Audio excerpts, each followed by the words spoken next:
இப்பொழுது எங்களுடைய திருவாசக வட்ட கூட்டத்தை ஆரம்பிக்கின்றோம். நான் ஏற்கனவே சொன்னது போல இன்று நாங்கள் அப்பர் அப்பர் சுவாமிகளுடைய பாடல்களைத்தான் தொடர்ந்து சில வாரங்களுக்கு பார்க்க போகின்றோம். ஆனால் நான் குறிப்பிட்டிருந்தேன், ஒவ்வொரு வாரமும் நான் இந்த கூட்டத்தை திருவாசகத்தில் இருந்து ஒரு பாடலை பாடி தொடங்குவேன் என்று சொல்லி, அப்படித்தான் இந்த இந்த இந்த கூட்டத்தை திருவம்பாவையில் உள்ள ஒரு பாடலை பாடி தொடங்குவதாக இருக்கின்றேன். அந்த பாடல் 13வது பாடல். நாங்கள் படிக்க போகின்ற, இன்று நாங்கள் பார்க்க போகின்ற மாதர் பிறைக்கண்ணி யானையுடன் அது அந்த அந்த பதிகம் சொல்கின்ற விடயத்துடன் தொடர்புடையது என்று எனக்கு பட்டதால் அந்த பாடலை பாடுகின்றேன். பிறகு இதையும் நாங்கள் எங்களுடைய உரையாடலின் போது சேர்த்து பார்க்கலாம். நான் பாடி முடிந்த பின்னர் இன்று எங்களுக்கு இந்த பதிக விளக்கத்தை அளிக்க இருப்பவர் கமலா ரவீந்திரன். அவர் மாதர் பிறைக்கண்ணி யானை என்ற பதிகம், அதிலே 11 பாடல்கள் இருக்கின்றன.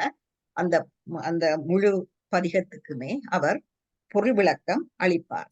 அப்போ முதலில் நான் இந்த பாடலை பாடி இந்த கூட்டத்தை தொடக்கி வைக்கிறேன். அதன் பிறகு கமலா ரவீந்திரன் விளக்குவார். பைங்குவளை கார்மலரால் செங்கமல பைம்போதால் அங்கம் குறுகினத்தால் பின்னுங்கரவத்தால் பைங்குவளை கார்மலரால் செங்கமல பைம்போதால் அங்கம் குறுகினத்தால் பின்னும் அறவத்தால் தங்கள் மல்லும் கழுவுவாள் வந்து சார்தலினால் எங்கள் பிராட்டியும் எங்கோனும் போன்றிசைந்த தங்கள் மல்லும் கழுவுவாள் வந்து சார்தலினால் எங்கள் பிராட்டியும் எங்கோனும் போன்றிசைந்த பொங்குமடுவில் புக பாய்ந்து பாய்ந்து நம் சங்கம் சிலம்பு கலந்தார்ப பொங்குமடுவில் புக பாய்ந்து பாய்ந்து நம் சங்கம் சிலம்பு கலந்தார்ப கொங்கைகள் பொங்க குடையும் புனல் பொங்க கொங்கைகள் பொங்க குடையும் புனல் பொங்க பங்கைய பூம்புனல் பாய்ந்து ஆடு பங்கைய பூம்புனல் பாய்ந்தாடு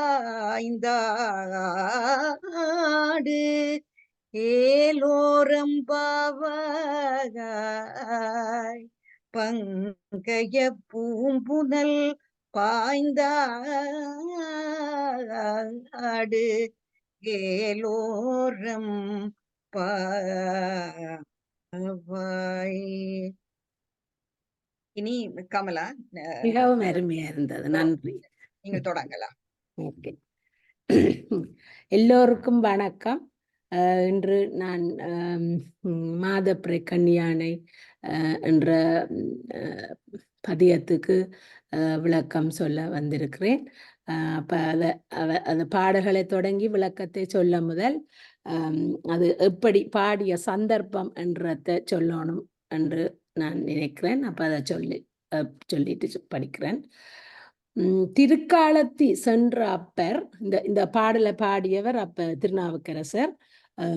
அப்ப அவர் திருக்காலத்தி சென்ற அப்பர் பிரான் தமிழ்நாட்டு எல்லையை தாண்டி திருப்பெருப்பதம், இந்த இப்ப சொல்றது அத ஸ்ரீசைலம் என்று ஆந்திர மாநிலத்துல இருக்குது.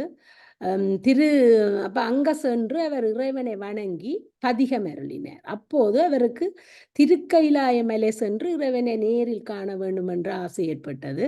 தனது அடியார்களுடன் நெடிய பயணத்தை மேற்கொண்ட அப்பர் பிரான் வழியில் இருந்த கன்னடம், மாளவம், பைதிரம் அதாவது மத்திய பிரதேசம் ஆகிய நாடுகளில் இருந்த காடு, மலை, ஆறுகளை கடந்து வடநாட்டில் உள்ள காசி மாநகரை அடைந்தார். தன்னுடன் வந்தவர்கள் மிகவும் சோர்வு அடைந்த இருந்த காரணத்தினால அவர்கள் அனைவரையும் காசி நகரில் விட்டுவிட்டு அப்பர் பிரான் தான் மட்டும் தனது கைலமேல பயணத்தை தொடர்ந்து இந்திய நாட்டின் வடபகுதியில் உள்ள மலைப்பகுதியின் அடிவாரத்தை அடைந்தார். வழியில் இருந்த பாலைவனத்தையும் அடர்ந்த காடுகளையும் காடுகள் இருந்த கொடிய மிருகங்களையும் பொருட்படுத்தாமல் இரவும் பகலும் இடைவிடாது நடந்து சென்ற அப்பர் பிரானின் திருவடிகள் கணுக்கால்கள் வரை தேய்ந்து போயின. அப்பர் பிரான் செல்லும் வழியில் இருந்த கொடிய காட்டு விலங்குகள் அவர் சென்ற பாதையை விட்டு அகன்றன என்றும், காட்டில் இருந்த பாம்புகள் தாங்கள் வைத்திருந்த மாணிக்க கற்களை உயர்த்தி பிடித்து அப்பர் பிரானுக்கு வழிகாட்டின என்றும் சேக்கிழார் பெரிய புராணத்தில் கூறுகின்றார். தனது கைகளை ஊன்றி தாவி தாவி சென்ற அப்பர் பிரானின் கைகளும் மணிக்கட்டுகளும் தேய்ந்து சிதைவிட்ட பின்னர் தனது மார்பினால் உந்தி செல்லலானார். அந்த நிலையிலும் கைலாயம் செல்ல வேண்டும் என்ற விருப்பம் மேன்மேலும் அவரது உள்ளத்தில் பொங்கியதாக சேக்கிழார் கூறுகின்றார். மலைப்பாதையில் பாறைகள் நிறைந்த வழியில் மேர்பினால் உந்தி சென்றமையால் அப்பர் பிரானின் மேர்பு தசைகள் தேய்ந்தன. மேலும் மேர்பினில் ஒன்றுடன் ஒன்று பிணைந்திருந்த எலும்புகள் தங்கள் கட்டினின்றும் விலகின. அந்த நிலையில் தனது குறிக்கோளிலிருந்து தளராத நிலையில் இருந்த அப்பர் தரையில் புரண்டு சென்று தனது பயணத்தை தொடர்ந்தார். உடல் உறுப்புகள் பலவும் சிறந்த நிலையில் தனது பயணத்தை மேலும் தொடர வழி ஏதும் புலப்படாத நிலையில் உள்ளத்தில் கைலை செல்ல வேண்டும் என்ற ஆர்வம் சிறிது குறையாத நிலையில் தான் தவழ்ந்தும் புரண்டும் சென்று கொண்டிருந்த முயற்சியினை கைவிட்டு அப்பர் பிரான் திகைத்து நின்றார். உடல் உறுப்புகள் முழுவதும் சிதைந்த நிலையில் அப்பர் பிரான் தனது பயனை தொடர்ந்திருந்தால் அவரது உயிருக்கு ஆபத்து ஏற்பட்டிருக்கும் என்பதால் சிவபிரான் கைலை பயணத்தினை தொடர்வதற்கு அருள் புரியவில்லை என்று சேக்கிழார் கூறுகின்றார். அப்பர் பிரான் மேலும் பல பதியங்களை பாடி தன்னை புகழ வேண்டும் என்ற ஆசை இறைவனுக்கு இருந்தது என்றும் சேக்கிழார் கூறுகின்றார். அந்த நிலையில் சிவபிரான் ஒரு முனிவர் வடிவத்துடன் அருகில் ஒரு குளத்தினையும் உருவாக்கிய பின்னர் அப்பர் பிரானை சிவபிரான் அணுகிறார். தூய்மையான மரபுரி ஆடையை தரித்து தனது மார்பினில் முப்புரி நூல் அணிந்து ஒளி பொருந்திய சடைமுடியும் மார்பில் திருநீறும் விளங்க வந்த அந்த முனிவர் அப்பர் பிரானை நோக்கி உடல் உறுப்புகள் தேய்ந்து அழியுமாறு கொடிய மலைப்பகுதிக்கு வந்த காரணம் என்ன என்று கேட்டார். அதற்கு அப்பர் பிரான் கைலமலையில் உமையம்மையுடன் சிவபிரான் எழுந்தருளி இருக்கும் கோலத்தினை காணும் விருப்பத்துடன் வந்ததாக பதில் கூறினார். அதற்கு அந்த முனிவர், கைலை மலையானது இந்த நிலவுலகில் உள்ள மானிடர்கள் சென்று அடைவதற்கு மிகவும் அரிதானது. எனவே நீர் எதற்காக வெம்மை மிக்க இந்த பாலினத்தில் வந்து சிக்கிக் கொண்டீர் என்று கேட்டார்.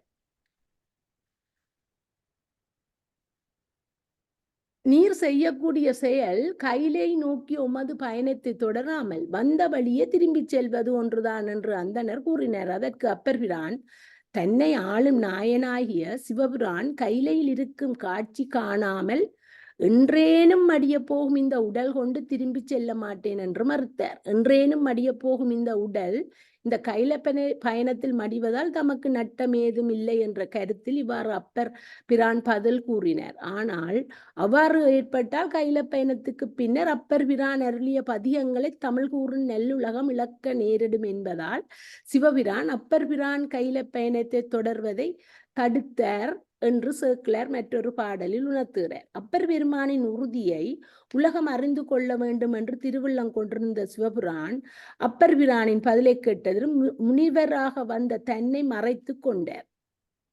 அப்போது விண்ணிலிருந்து உயர்ந்த நாவுக்கரசரே, நீர் எழுந்திரும் என்று ஒலி கேட்டது. அப்பர் பிரானின் உடலில் தேய்ந்திருந்த உறுப்புக்கள் வளர்ந்தன. தான் ஒரு புத்துணர்வினை பெற்றதை அப்பர் பிரான் உணர்ந்தார். ஓங்கு திருநாவுக்கு அரசனே என்று இறைவன் மொழிந்ததும் உடல் உறுப்புக்கள் சிதைந்து மிகவும் களைத்து புரண்டும் தவழ்ந்தும் செல்வதற்கும் உடல் வலிவு இல்லாமல் இருந்த அப்பர் பிரான் தனது உடல் களைப்பு நீங்க பெற்று எழுந்து நின்றது ஒரு அதிசயமே. விண்ணிலிருந்து எழுந்த ஓசையை கேட்ட அப்பர் பிரான் சிவபெருமானை நினைத்து, அண்ணலே என்னை ஆண்டு கொண்டு அருளிய அமுதே, விண்ணிலே மறந்த வேதநாயகனே, எனது கண்களால் நான் திருக்கையிலையில் நீர் வீற்றிருக்கும் கோலத்தினை காண அருள வேண்டும் என்று அஞ்சினார். அவ்வாறு தன்னை தொழுது எழுந்த அப்பர் பிரானை வானிலிருந்த எழுமொழி மூலமாக அருகில் இருந்த குளத்தில் முழுகி கைலை காட்சியை திருவையாற்றில் காண்க என பணித்தார். இறைவனின் திருவருளை நினைந்து உள்ளம் மகிழ்ந்த அப்பர் பிரான் வேற்றாகி விண்ணாகி என்று தொடங்கும் பதியத்தினை பாடினார். பின்னர் இறைவனின் அஞ்செழுத்தினை ஓதியபடி அருகில் இருந்த குளத்தில் மூழ்கினார். விண்ணில் வாழும் தேவர்கள் இப்பதிகங்களின் மூலம் இறைவனை, இந்த வேற்றாகி விண்ணாகி என்ற பதிகங்களின் மூலம் அவர் இறைவனை எப்படி போற்றி துதிக்கிறார் என்பதை, விண்ணில் வாழும் தேவர்கள் போற்றும் மருந்தே, எனது சிந்தையில் வந்து புகுந்த இறைவரே, உயிர்களின் ஊனமாகிய மலங்களை நீக்கும் கருணை உள்ளம் கொண்டவரே, திருமாலும் பிரமனும் உன்னை தேடி திரிந்து உன்னை காணாமல் தவித்த போது அவர்கள் முன்னே விண்முட்டும் அளவுக்கு தீப்பிளம்பாக உயர்ந்தவனே, வடிகட்ட தேனை போல் தெளிவாக உள்ளவனே, தேவர்களுக்கு எல்லாம் தேவனாக திகழ்பவனே, சுடுகாட்டு தீயில் கூத்து ஆடுவதை விரும்புவனே, கைலமலையில் உறையும் இறைவனே, உன்னை போற்றி போற்றி என்று பல முறை போற்றி வணங்குகிறேன் என்று பாடுகிறார்.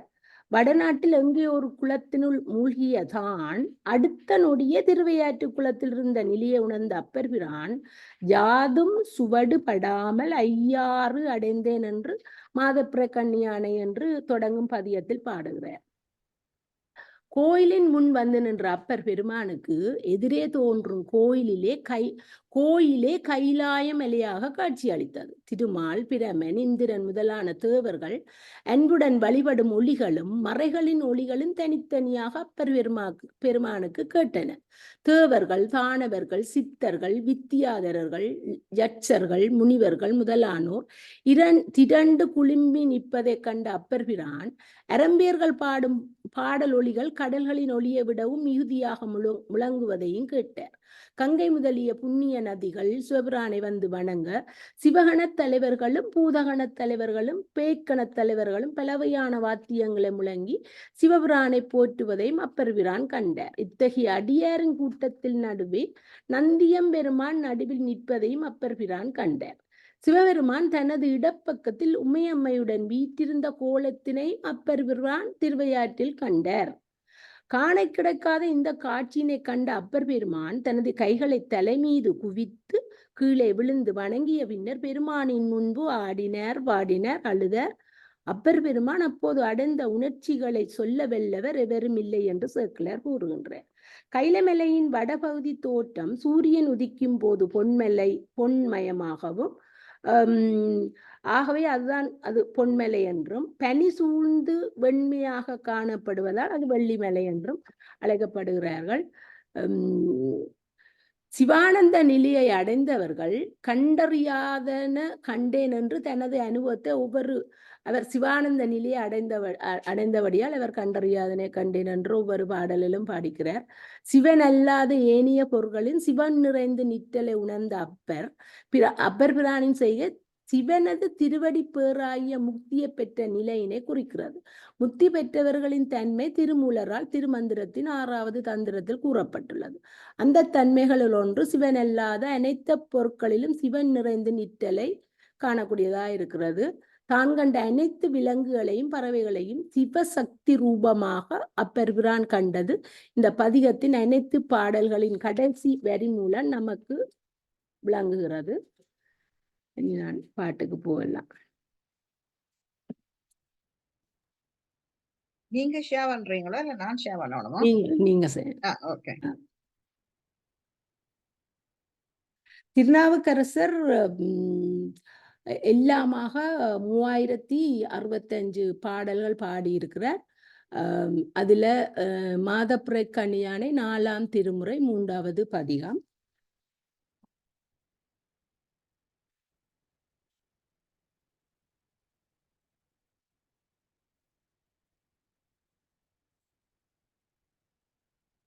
மாதப்புரை கண்ணியானை மலையான் மகளோடும் பாடி போதோடு நீர் சுமந்தேதி புகுவரவர் புகுவேன் ஜாதும் சுவடுபடாமல் ஐயாரடைக்கின்ற போது காதன் மடப்பிடியோடும்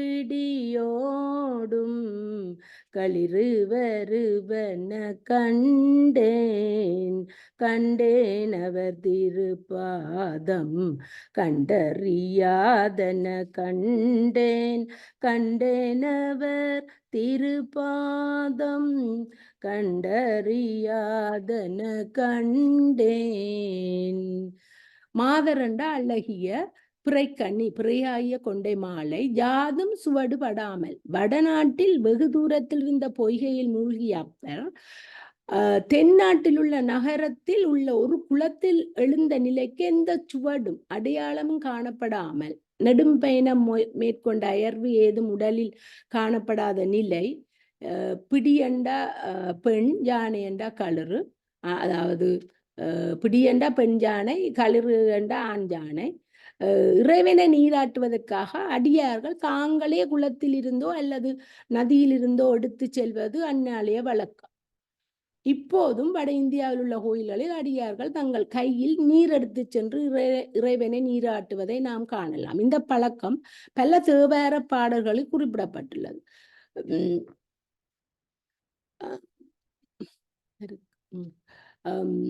அப்ப இயற்கை வளம் நிறைந்த காட்டுப்பள்ளி தலத்தில் உள்ள இறைவனை நினைத்து அடியார்கள் தங்கள் கையில் நீரும் மலரும் கொண்டு தொழுது தாங்கள் வெகு தூரத்தில் வட இந்தியாவில் இருந்த பொய்கையிலிருந்து திருவையாறு வந்ததற்கு எந்த அடையாளமும் இல்லாமல் கைலப்பயணம் மேற்கொண்ட போது உடலுக்கு ஏற்பட்ட சிதைவுகள் அனைத்து நீங்கிய நிலையில் திருவையாறு தலத்தை அடைந்த நான் அங்கே ஆண் யானை தனது காதலியான பெண் யானையுடன் இணைந்து வரும் கோலத்தினை கண்டேன். இந்த கோலம் இதற்கு முன் நான் கண்டறியாதது. சிவனும் பார்வதி தேவியாக இணைந்து இருப்பது போன்ற இந்த கோலத்தில் நான் சிவபெருமானது திருப்பாதங்களை கண்டேன் என்று அவர் ஆனந்த கூத்துருல அவர் படிக்கிறார். அந்த அவரை அங்க அந்த கைல காட்சியில் அவருக்கு அப்படித்தான் அவற்ற ஒரு தோற்றம். அடுத்த பாட்டல் பேரிளங்கண்ணியினானை பூந்துகிலாலொடும் பாடி பாலியம் போற்றி என்றேத்தி வட்டமிட்டாட வருவேன் ஆளிவலவன் என்றேத்தும் ஐயாரடைக்கின்ற போது கோழிபடையோடும் கூடி குளிர்ந்து வருவன கண்டேன் அவர் திருப்பாதம் கண்டறியாதன கண்டேன்.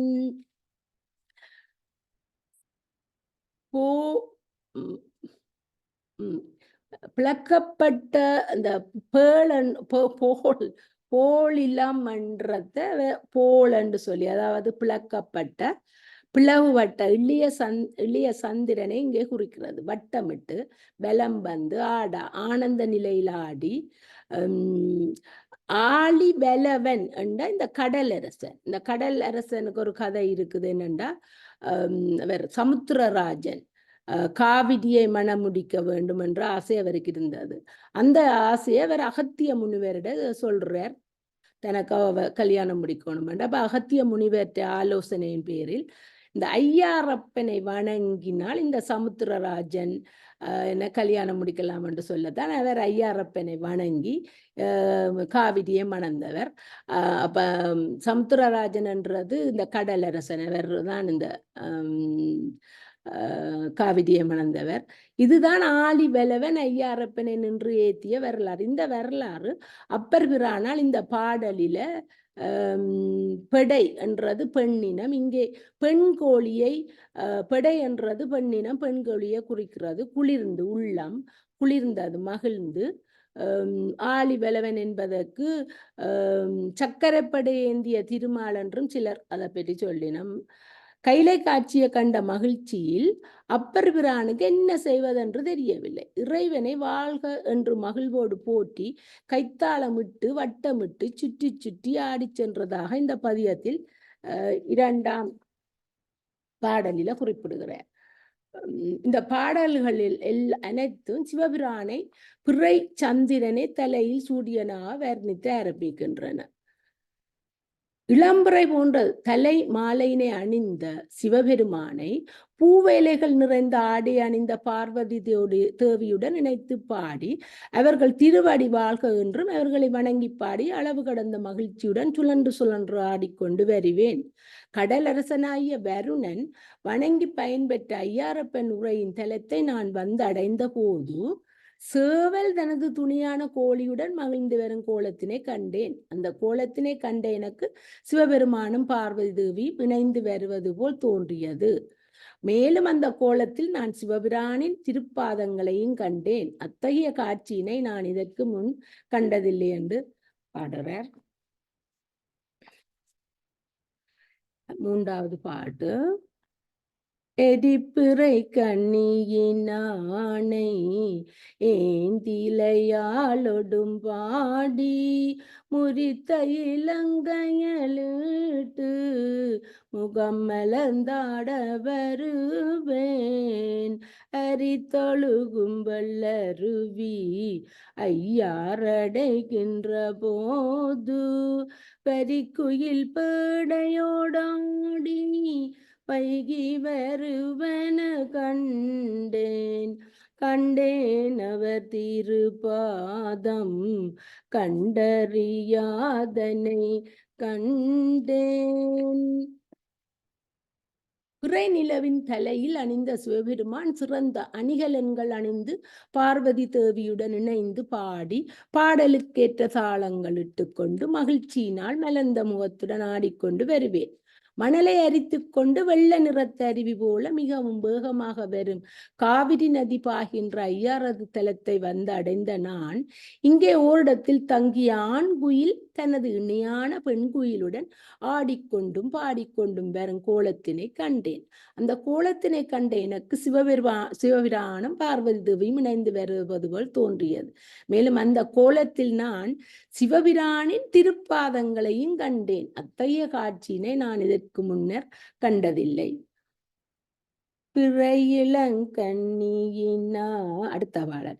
பிறையிளங்கண்ணியினானை பெய்வளையாளொடும் பாடி துறையிளம் பெண்மலர் தூவி தொலை குளிர தொழுவேன்.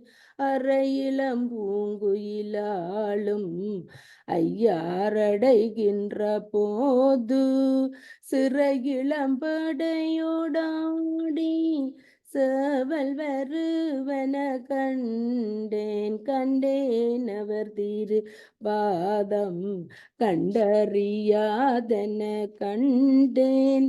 பெய்வளை என்ற நெருக்கமாக கைகளில் வளையல்களை அணிந்தவள் இங்கே உமி அம்மையை குறிக்கிறது. துறை இளம் பெண்மலர் நீர்நிலைகளை அடுத்துள்ள இடங்களில் வளரும் மலர்கள். குளிர்தலண்டா மகிழ்தல் ஆளுமண்டா ஒழிக்கும்.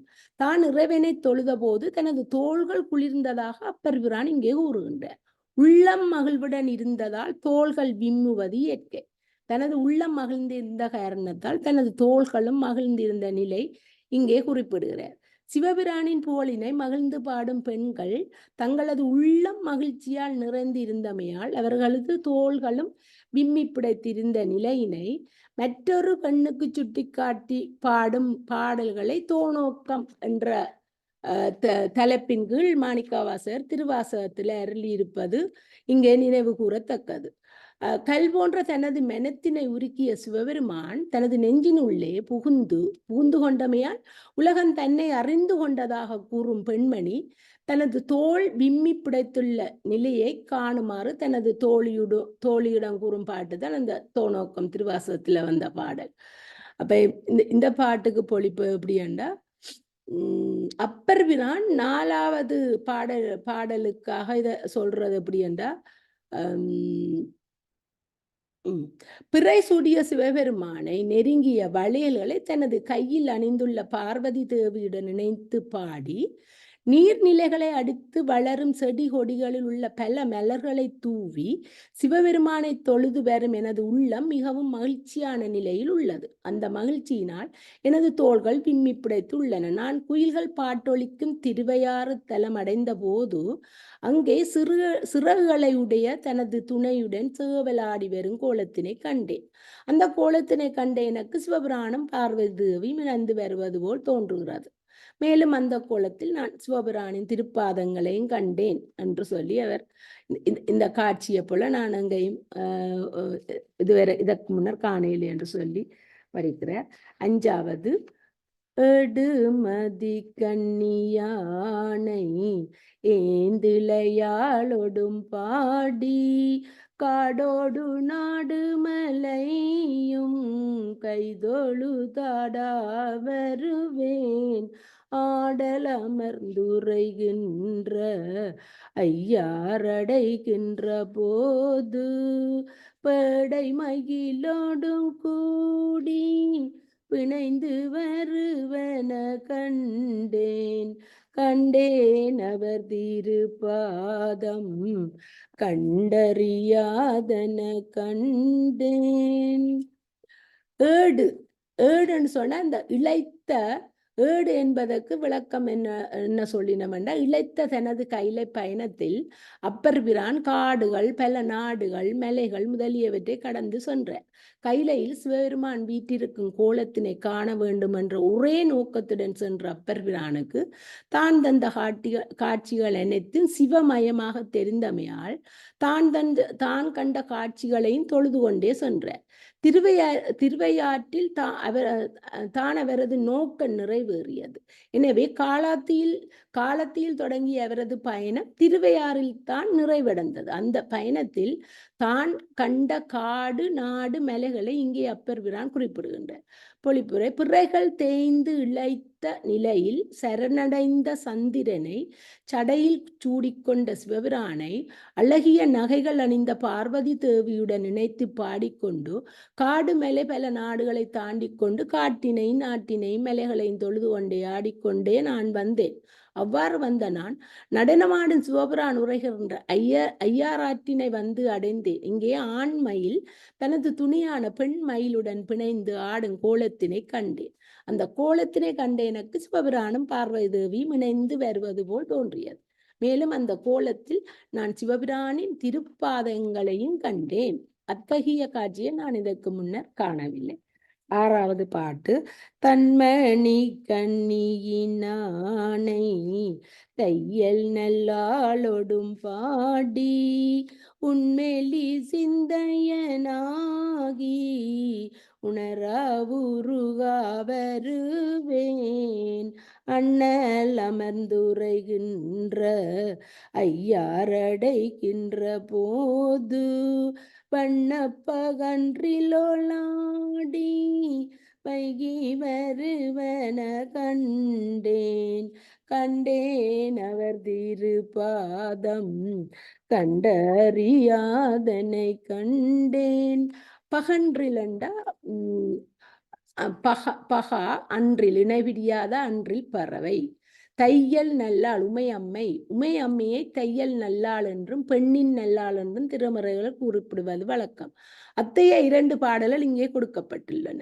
ஞானசம்பந்தர் திருப்பெருங்குன்றம் தலத்தின் மீது அருளிய பதிகத்தின் 4வது பாடல்களில் தையல் நல்லாளை ஒரு பாகம் கொண்டவள் என்று சிவபெருமானை குறிப்பிடுகின்றார்.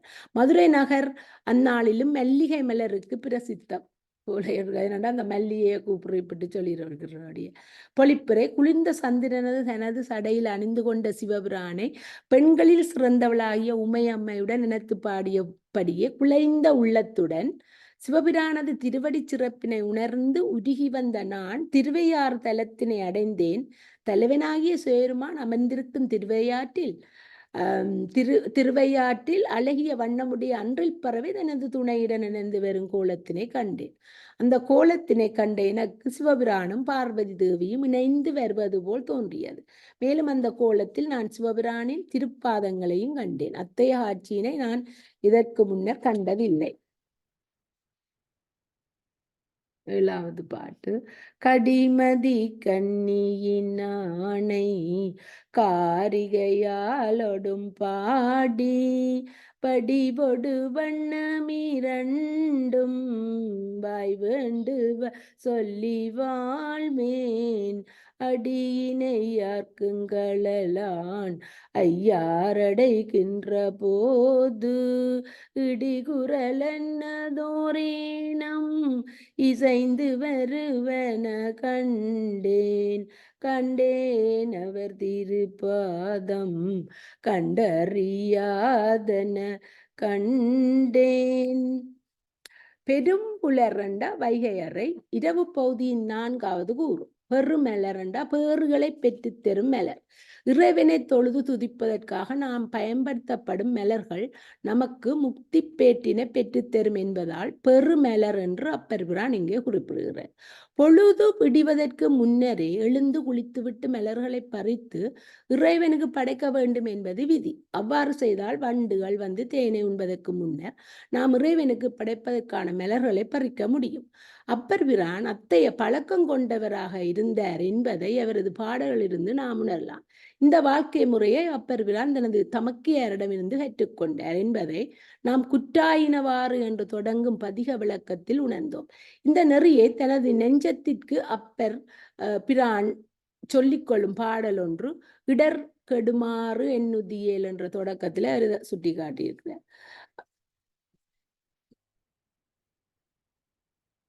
8வது பாட்டு. விழாவு சொல்லிட்டேன்னு என்ன 8வது.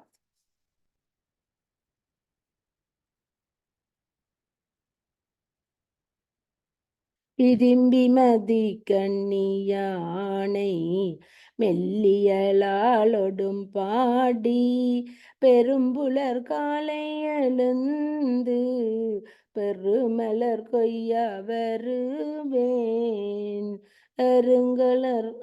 அதான் படிச்ச நான் போல இருக்குது.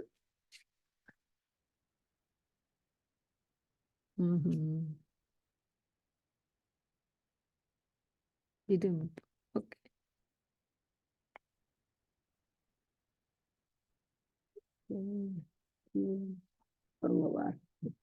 என்ன பாட்டு இதுதானே படிச்ச சரி. இப்ப படிக்கிற சரியோ? 8வது. 8வது இதுதான் 8வது விரும்புமதி கண்ணியானை. சரி சரிப்பா. இரும்புமதி கண்ணியானை மெல்லியலாலொடும் பாடி பெரும்புலர் காலை எழுந்து பெருமலர் கொய்யா வருவேன் அருங்கலம் பொன்மணியுந்தும் ஐயாரடைகின்ற போது கருங்கலை பேடையோடாடி கலந்து வருவன கண்டேன் கண்டேன் அவர் திருப்பாதம் கண்டறியாதன கண்டேன். இதுலதான் அந்த பெரும்புலர் காலை எழுந்து பெருமலர் கொய்யா வருவேன். நான் அதான் முதல் சொல்லி போட்டேன். அதுதான் பிழைச்சது எனக்கு. அந்த திலகவதியார் காலையில எழுந்து பூ பிடுங்கி பழக்கி கொடுத்ததில்லை அவருக்கு. அப்ப அவர் அந்த காலையில இதுன்றது அது நான் மாறி சொன்னபடியா தான் அது எனக்கு புலம்பினது. ஓகே.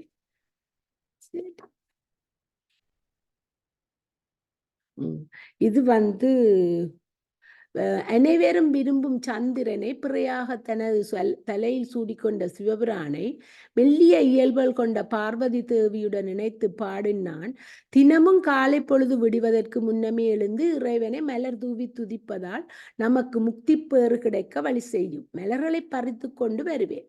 சிறந்த அணிகலன்களையும் பொன்னையும் மணியையும் அடித்து வரும் காவிரியின் வடகரையில் அமைந்துள்ள ஐயாறு அடைந்த போது ஆண்மான் தனது துணியான பெண்மானோடு இணைந்து வரும் கோலத்தினை கண்டேன். அந்த கோலத்தினை கண்ட சிவபிரானும் பார்வதி தேவியும் இணைந்து வருவது போல தோன்றியது. மேலும் அந்த கோலத்தில் நான் சிவபிரானின் திருப்பாதங்களையும் கண்டேன்.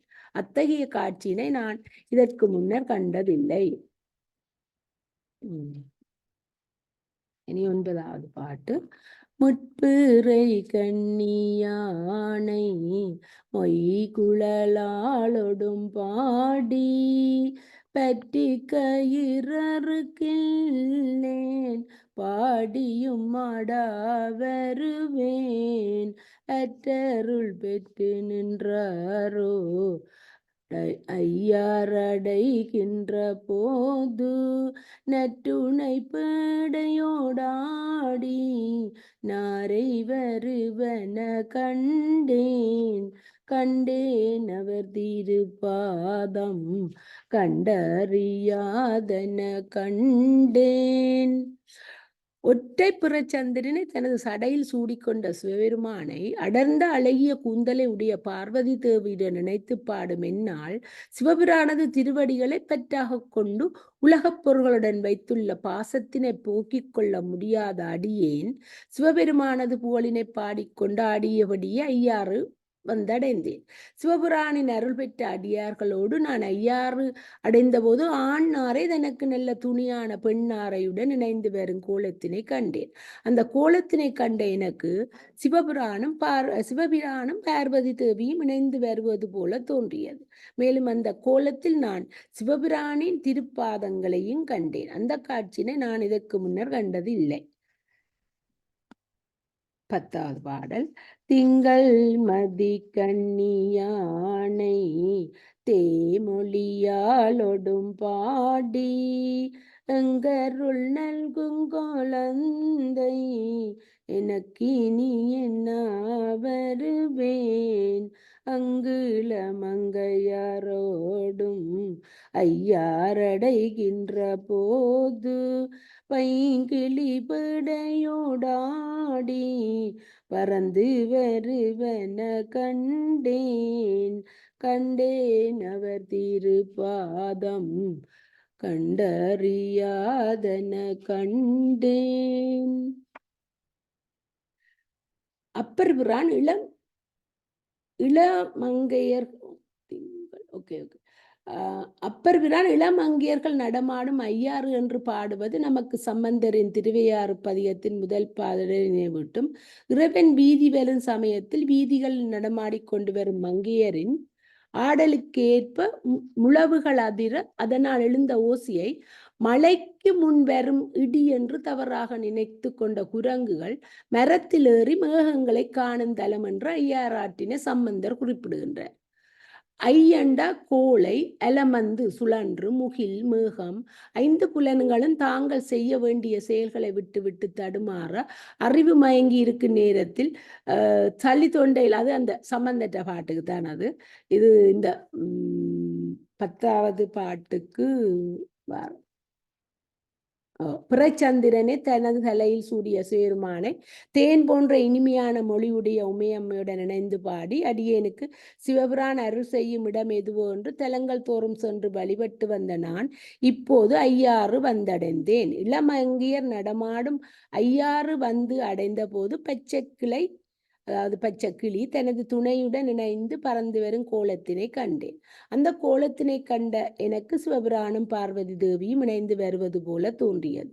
மேலும் அந்த கோலத்தில் நான் சிவபிரானின் திருப்பாதங்களையும் கண்டேன். அடுத்து கடைசி பாட்டு.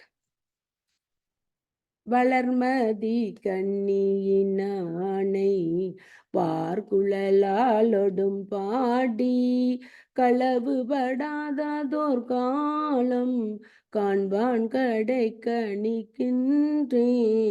அளவுபடாததோரன் பேடை ஐயாரடைகின்ற போது இளமணி நாகு தழுவி வருவன கண்டேன் அவர் திருப்பாதம் கண்டறியாதனை கண்டேன்.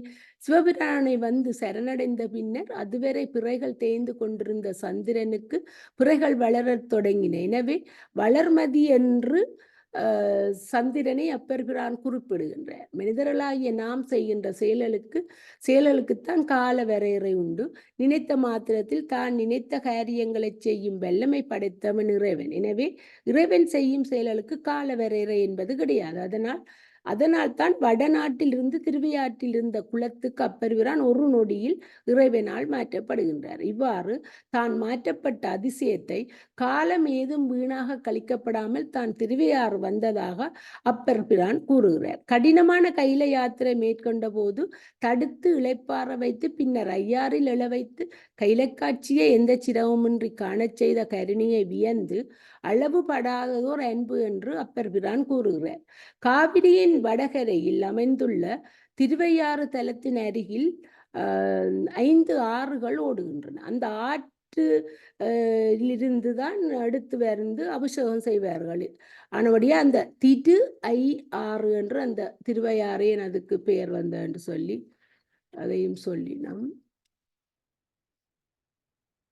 இந்த பாட்டுக்கு பொழிப்ப சொல்லி போட்டு வர்றேன்.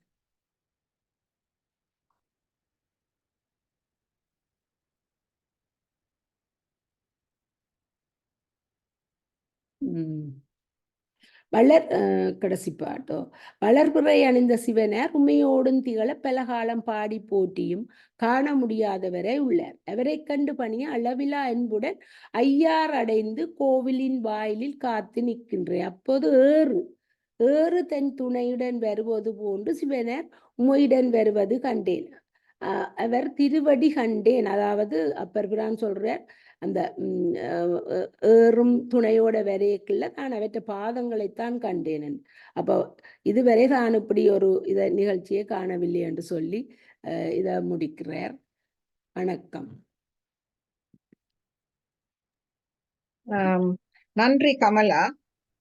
ரவீந்திரன் நல்ல இனிமையாக பாடி முக்கியமான சொற்களுக்கு நீங்கள் பொருள் விளக்கம் அளித்து இந்த பாடலுடைய பொழிப்புரைகளையும் சொல்லியிருக்கிறீர்கள். உங்களுக்கு எங்களுடைய நன்றி உரித்தாக. இப்பொழுதுதான் நாங்கள் முதலாக இசைத்தமிழ் பாடல்களை பார்க்க தொடங்கி இருக்கிறோம்.